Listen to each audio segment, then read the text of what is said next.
For millions of Americans, shopping malls were never just places to buy things. They were where life happened.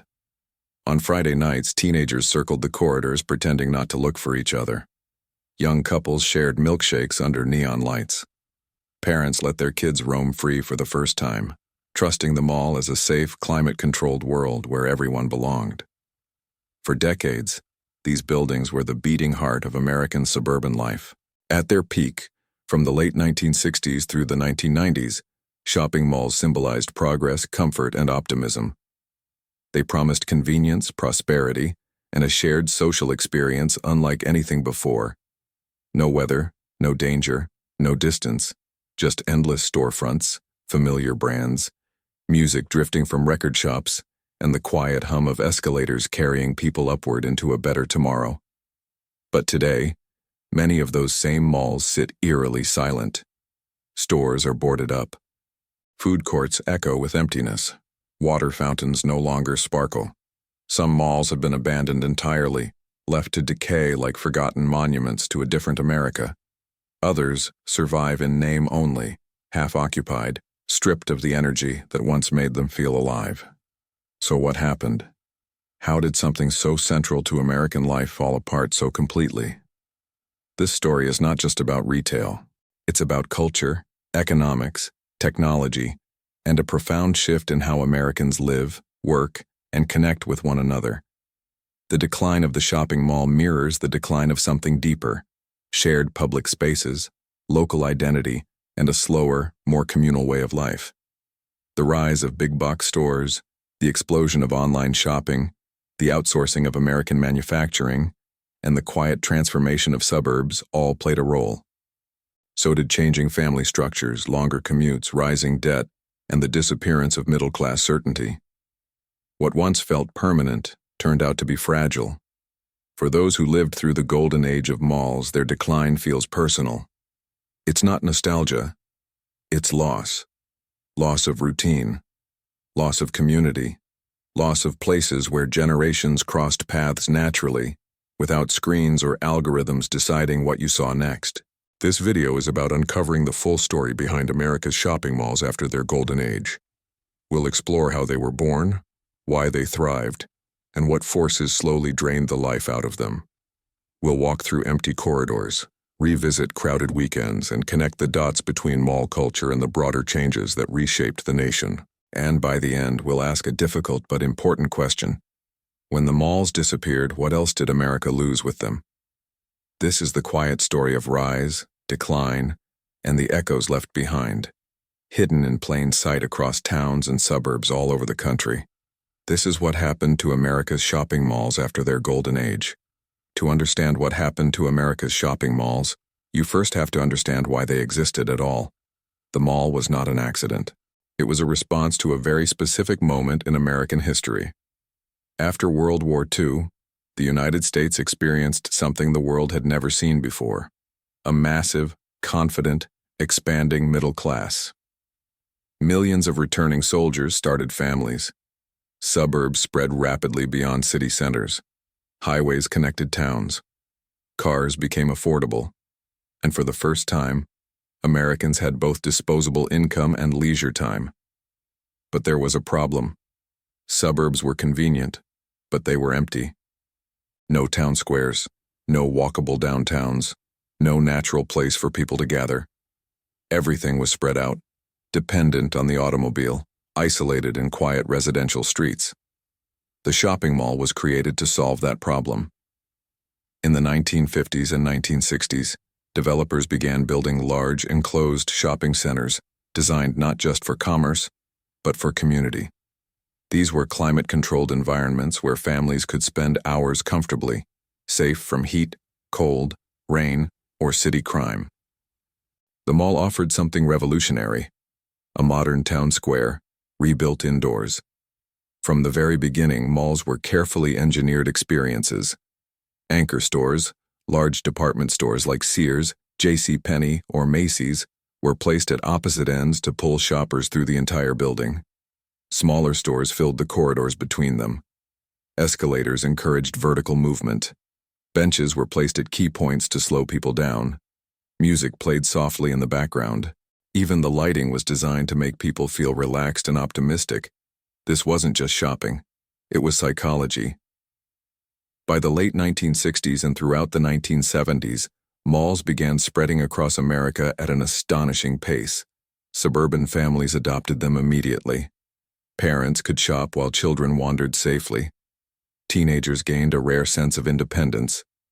Elderly couples walked the corridors in the morning for exercise. Everyone had a reason to be there. For many Americans, the mall became a weekly ritual. Saturday afternoons meant browsing stores, eating at the food court, running into neighbors, and seeing familiar faces. Holidays transformed malls into glittering seasonal landmarks, complete with decorations, music, and long lines to see Santa Claus. Birthdays, first dates, part-time jobs, and chance encounters all happened under the same roof. By the 1980s, the shopping mall had reached its golden age. At their peak, malls weren't just retail centers. They were cultural hubs. Movie theaters, arcades, record stores, bookstores, and restaurants turned malls into full-day destinations. Teen culture, fashion trends, and even music tastes were shaped in these corridors. If you wanted to understand what young Americans cared about, you went to the mall. But something deeper was happening too. The mall quietly replaced older forms of public life. Downtown main streets declined.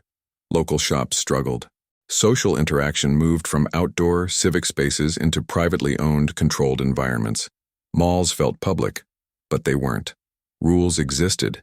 Behavior was monitored. The experience was curated. At the time, almost no one questioned this trade-off. Why would they? The system worked. The economy was strong. Jobs were plentiful. Families were stable. The future felt predictable. The mall fit perfectly into a world built on routine, optimism, and steady growth. By the early 1990s, the United States had more shopping mall space per person than any country in the world. New malls kept opening, often just miles apart, each one bigger than the last. Developers believed demand would never stop. But that belief hid a dangerous assumption, that the world which created the mall would remain unchanged. It didn't. Even during the height of their success, the seeds of decline were already planted. Malls depended on long-term stability. Stable jobs, stable families, stable consumption habits. They relied on people having time, money, and a reason to leave home together. Slowly, quietly, those conditions began to erode. Manufacturing jobs moved overseas. Wages stagnated. Commutes grew longer. Dual-income households became the norm, leaving less free time. Big-box stores started pulling shoppers away with lower prices and easier access, and technology began reshaping how Americans spent their attention. At first, the changes were subtle. A store closed and was replaced. A wing felt less crowded than before. A familiar brand disappeared. Most people didn't notice, or didn't want to. The mall had always been there. It felt permanent, but permanence was an illusion. The mall was a product of a specific era, built for a version of America that was already beginning to fade. And as that America changed, the mall struggled to adapt. In the next part, we'll follow the first visible cracks in the system. When competition increased, habits shifted, and the mall's dominance began to slip, even as it still looked strong from the outside. Because the fall of the American shopping mall didn't happen all at once. It happened slowly, and then all at once. For a long time, America's shopping malls looked invincible. Even as the country changed, the buildings remained full. Parking lots stayed crowded. Holiday seasons still brought chaos and long lines. From the outside, everything appeared normal. But underneath the surface, something important had begun to shift. The mall was losing its monopoly. In the late 1980s and early 1990s, a new retail force started pulling shoppers away. Quietly at first, then all at once. Big box stores emerged on the edges of towns and along highways, offering something malls could not: speed, price, and simplicity. These stores didn't promise an experience. They promised efficiency. Instead of wandering corridors, customers could park close to the entrance, grab what they needed, and leave within minutes. Prices were lower, selection was wider, and there was no pressure to linger. For busy families with shrinking free time, that mattered. The rise of these massive retailers changed consumer behavior in subtle but powerful ways. Shopping was no longer a social outing. It became a task, something to complete and move on from. Malls had been designed for wandering. Big box stores were designed for finishing. At the same time, strip malls began spreading rapidly across suburban America. Smaller open-air clusters of stores offered convenience without commitment. No escalators, no food courts, no long walks, just park, enter, exit. These new retail formats didn't replace malls overnight, but they chipped away at them. Anchor stores were hit first. Department stores, once the foundation of mall traffic, struggled to compete on price and logistics. Their business models depended on large inventories, physical browsing, and seasonal foot traffic. Big box retailers and discount chains undercut them relentlessly. As sales declined, maintenance suffered. Store layouts grew outdated. Customer service weakened. When an anchor store lost strength, the entire mall felt it. Foot traffic declined. Smaller stores suffered. Empty storefronts appeared. At first one, then two, then entire corridors. Developers often replaced departing brands with cheaper tenants, which further diluted the mall's identity. This created a dangerous feedback loop. Lower quality stores attracted fewer shoppers. Fewer shoppers reduced revenue. Reduced revenue discouraged investment. And without investment, malls aged quickly. Meanwhile, America itself was changing. Families had less time. Dual-income households became common. Commutes grew longer. After-school activities multiplied. Shopping trips were squeezed into tight schedules, not leisurely afternoons. Teen culture shifted too. Once, the mall had been the only place where young people could gather freely. Now, alternatives existed. Home entertainment systems, video games, cable television, and eventually the early internet. Teens no longer depended on the mall to socialize. Even food courts began to lose relevance. Fast food chains expanded standalone locations. Drive-through culture exploded. Eating no longer required sitting under fluorescent lights surrounded by strangers. Convenience won again. By the mid-1990s, developers noticed the warning signs, but many ignored them. Instead of slowing down, mall construction continued. New malls opened near older ones, dividing already thinning foot traffic. In some regions, the country became overbuilt with retail space. The assumption was that growth would catch up. It didn't. Behind the scenes, debt piled up.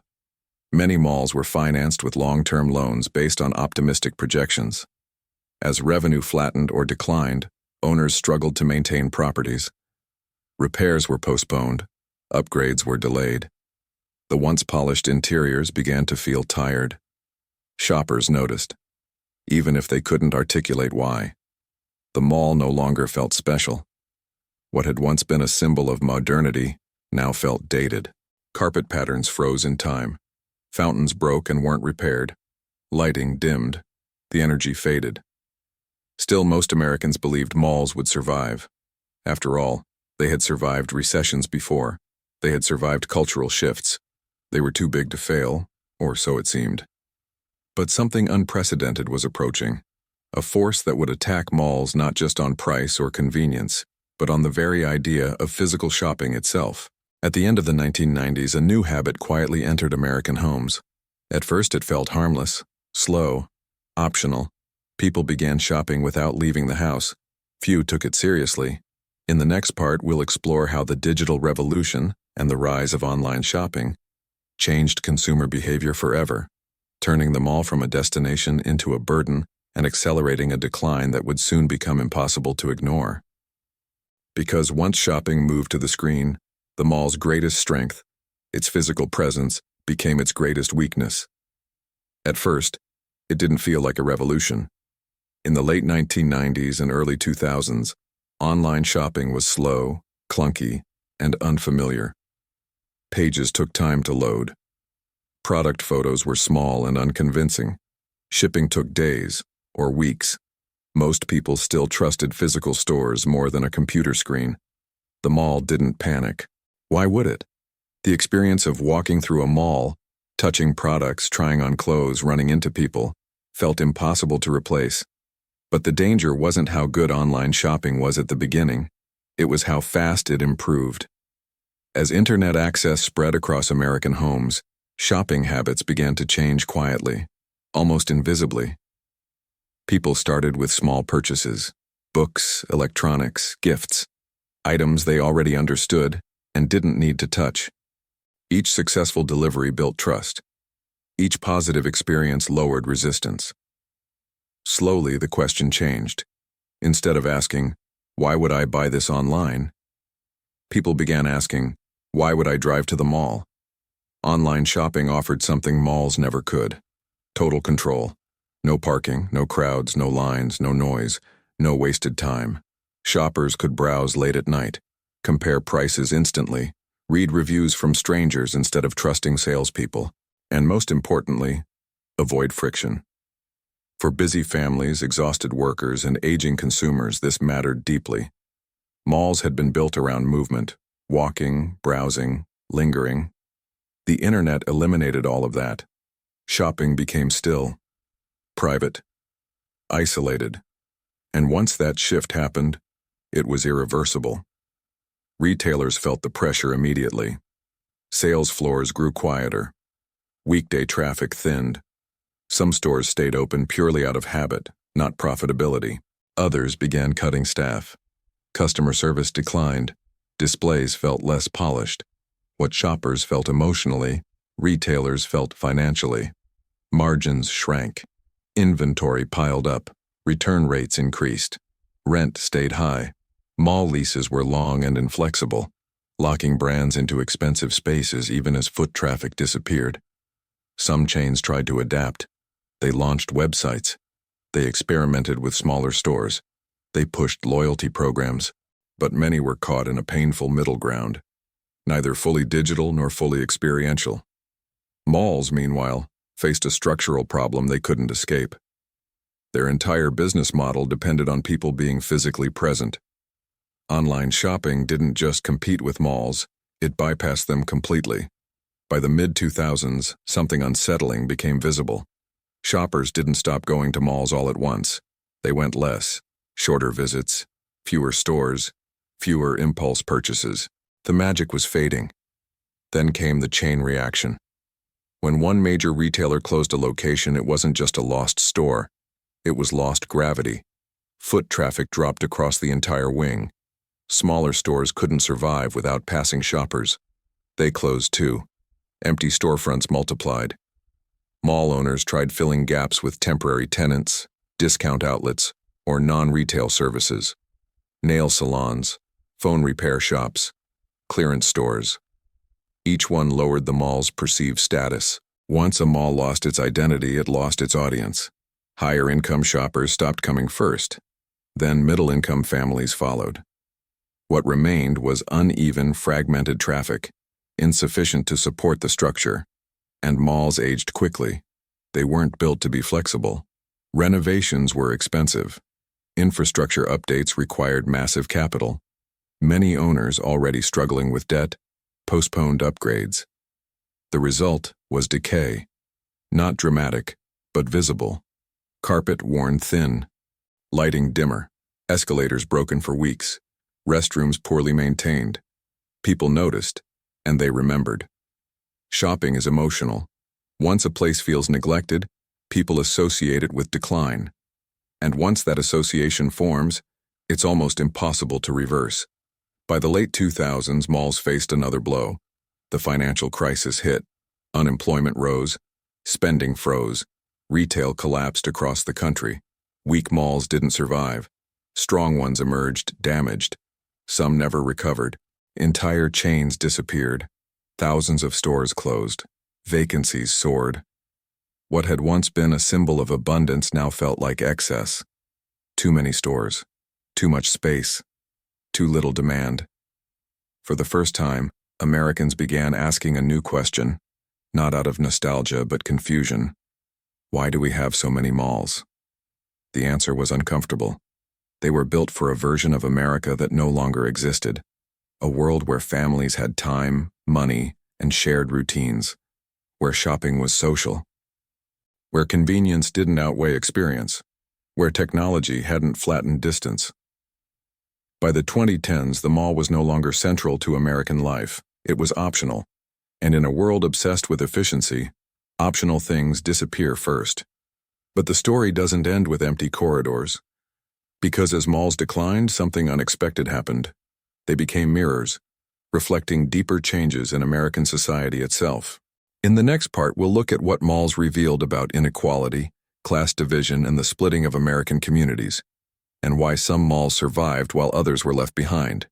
Because not all malls died the same way. By the early 2010s, it became clear that the American shopping mall was not disappearing evenly. Some malls were thriving, others were collapsing, and the difference between them revealed something far bigger than retail. It exposed a deep economic and social divide running through the country.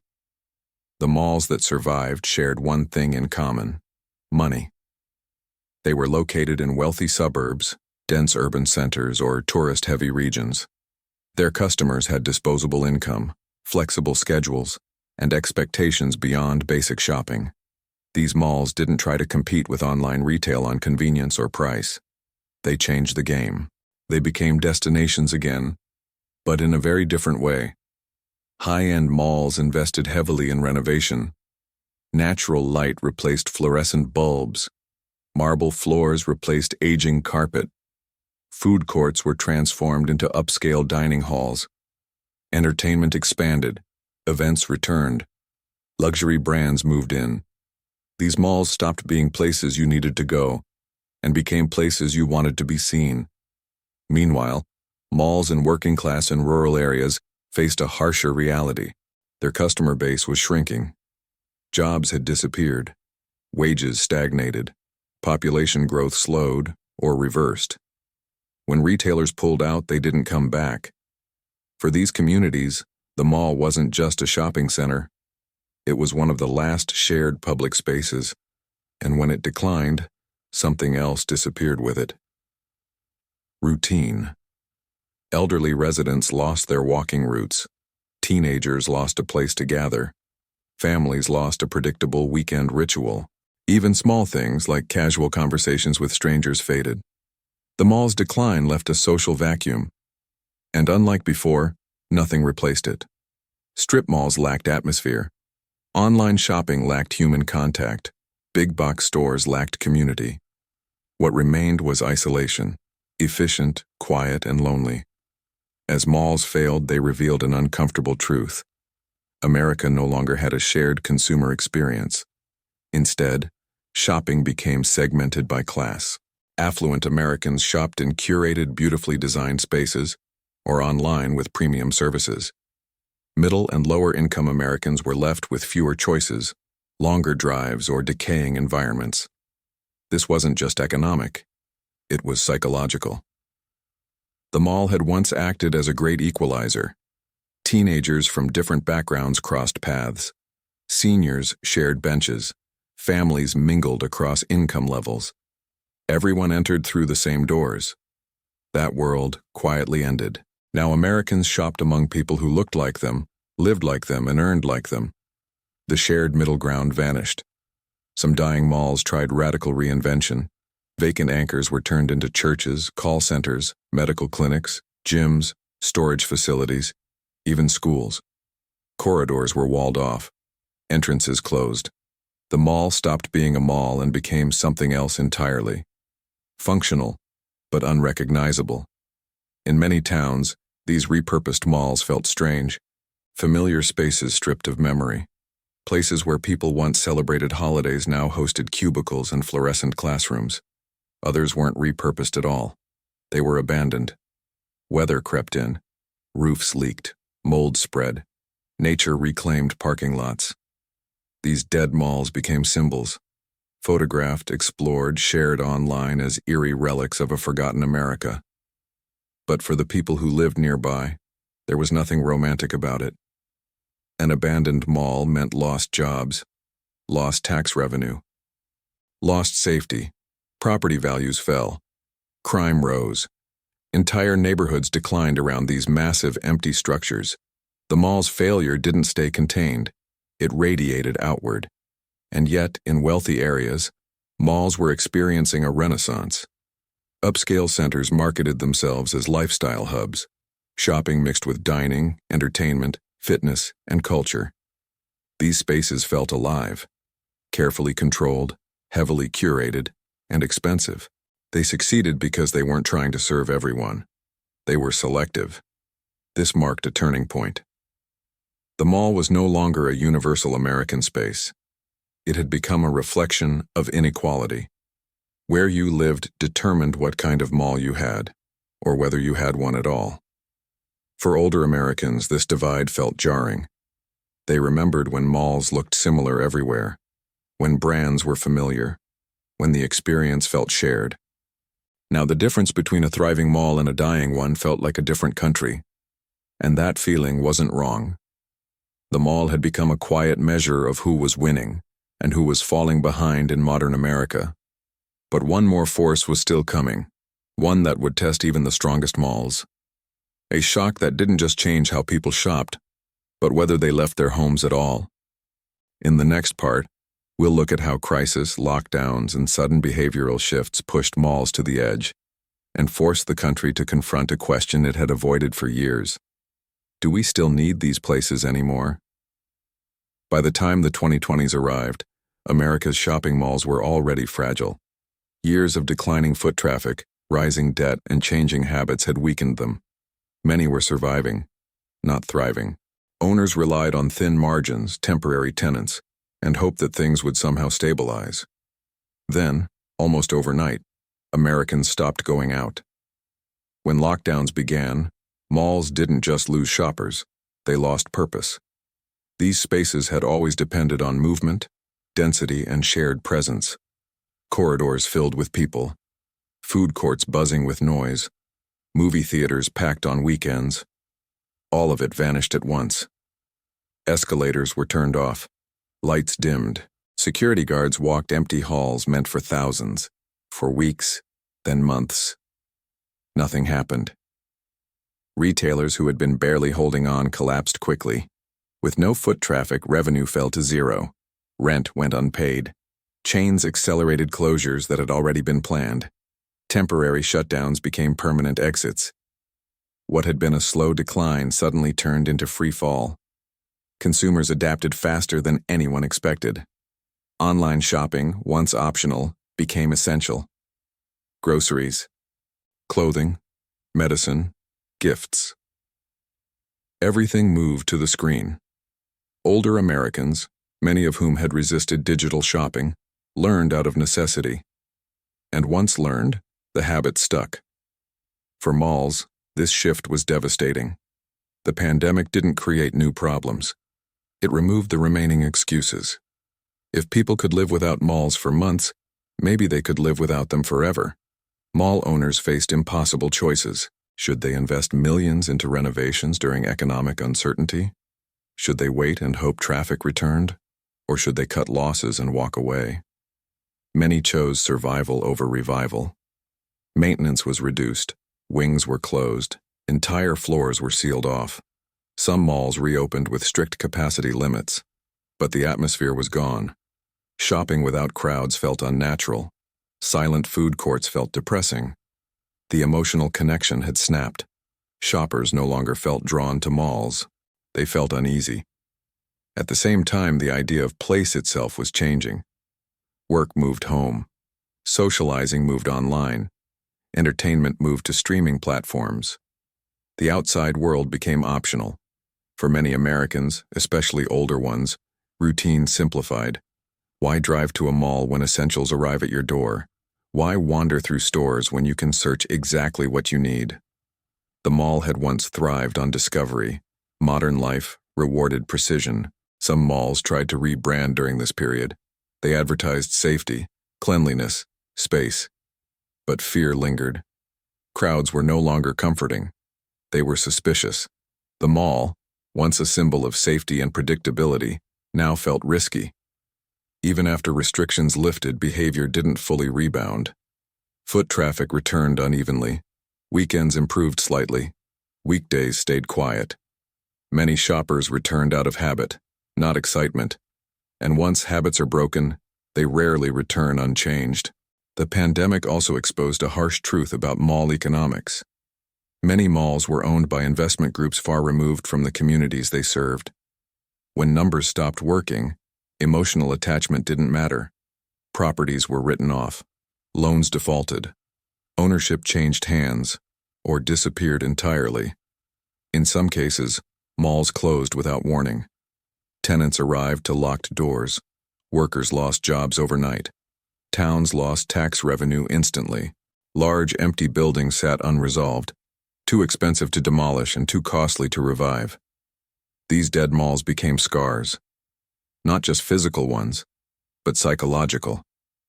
They reminded people of a world that had already been slipping away. Predictable routines, shared spaces, casual social contact. Their emptiness made absence visible. For older Americans, this felt especially profound. They had seen malls rise, peak, and decline within a single lifetime. Places tied to memory, first jobs, first dates, weekend rituals, now stood hollow. It wasn't just about shopping, it was about time passing faster than expected. About realizing that what once felt permanent was only temporary. As the country emerged from crisis, a question lingered. What role, if any, do shopping malls still play in American life? Some believed malls would reinvent themselves again. Others believed their era had ended. But one thing was clear. The mall could no longer rely on habit, nostalgia, or convenience to survive. It needed a reason to exist. In the final part, we'll step back and look at the bigger picture, what the rise and fall of America's shopping malls tells us about the country itself, about community, about change, and about what was lost when these spaces faded away. Because the story of the mall is really the story of America learning to live differently. When America's shopping malls faded, something more than retail disappeared. At first glance, it seemed simple. People stopped going, stores closed, buildings aged, end of story. But the deeper truth is more uncomfortable. The mall was never just about buying things. It was one of the last places in American life where people gathered without a specific purpose.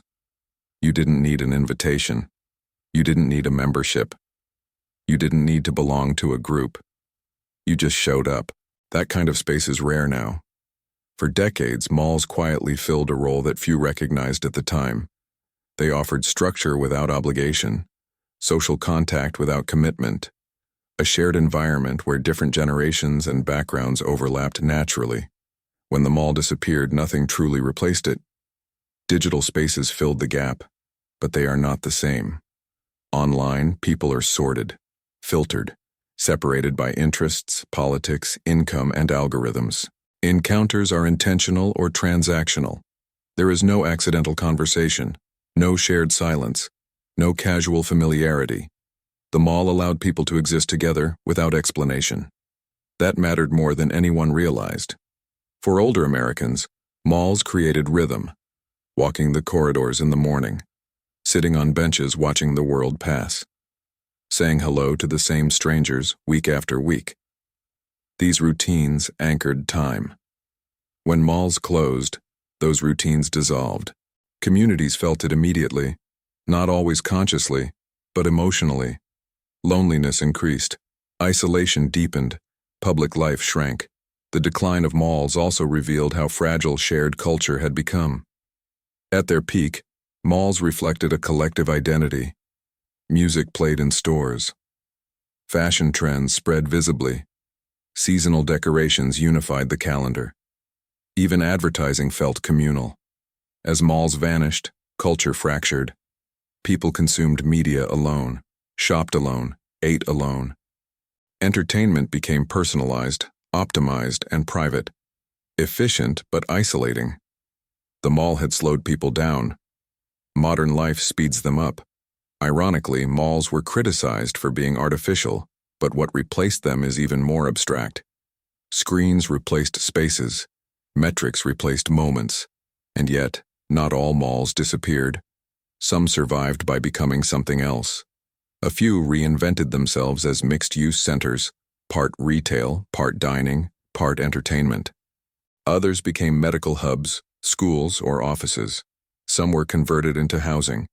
These spaces found second lives, but their original purpose was gone. They no longer brought people together casually. They brought people together functionally. That difference matters.